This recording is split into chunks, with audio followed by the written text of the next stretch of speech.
Réflexion sur la louange chrétienne d'aujourd'hui et son rapport avec la justice de Dieu. La Bible dit 1. Ces gens lui posèrent cette question. Maître, nous savons que tu parles et enseignes droitement, et que tu ne regardes pas à l'apparence, mais que tu enseignes la voie de Dieu selon la vérité. 2. Nous est-il permis, ou non, de payer le tribut à César? 3. Jésus, apercevant leur ruse, leur répondit. Montrez-moi un denier. 24. De qui porte-t-il l'effigie et l'inscription? De César, répondirent-ils. 25. Alors il leur dit. Rendez donc à César ce qui est à César, et à Dieu ce qui est à Dieu.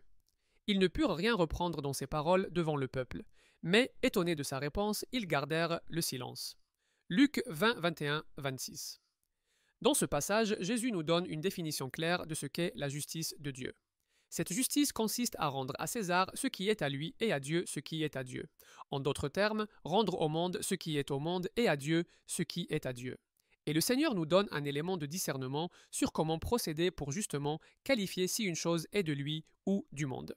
Il observe la chose et pose une question. Et dans cette question, il utilise deux termes. Le premier terme est effigie. Figure, représentation d'une personne imprimée sur une œuvre ou un objet quelconque, parfois à valeur de symbole. Autre définition de effigie. Origine. Cette expression tire sa signification du mot effigie qui vient du latin effingo, représenter, faire le portrait, et qui désigne l'image, la représentation faite de quelqu'un ou de quelque chose.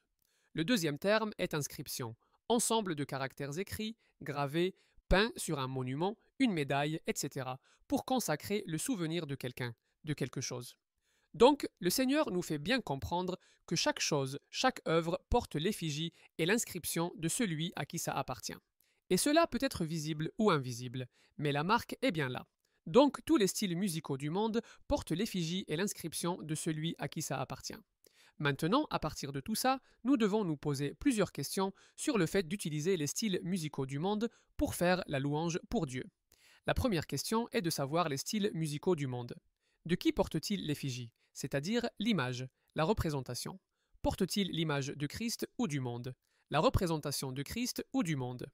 La deuxième question est de savoir à qui appartiennent ces styles musicaux. Au monde ou à l'Église? À Christ ou au diable? À partir de ça, nous pouvons alors savoir si nous devons le donner à Dieu parce que ça lui appartient, ou au diable parce que ça lui appartient. La pop, le rock, la rumba, le rap, le zouk, etc. sont-ils à Dieu pour qu'on le lui rende dans la louange que nous lui offrons? Est-il juste de notre part de le lui offrir? Pour ma part, je ne pense pas que ces styles musicaux appartiennent au Seigneur. Il n'en est pas le créateur. Maintenant, à chacun d'en juger selon qu'il est écrit. 29. Pour ce qui est des prophètes, que deux ou trois parlent et que les autres jugent. 1 Corinthiens 14, 29.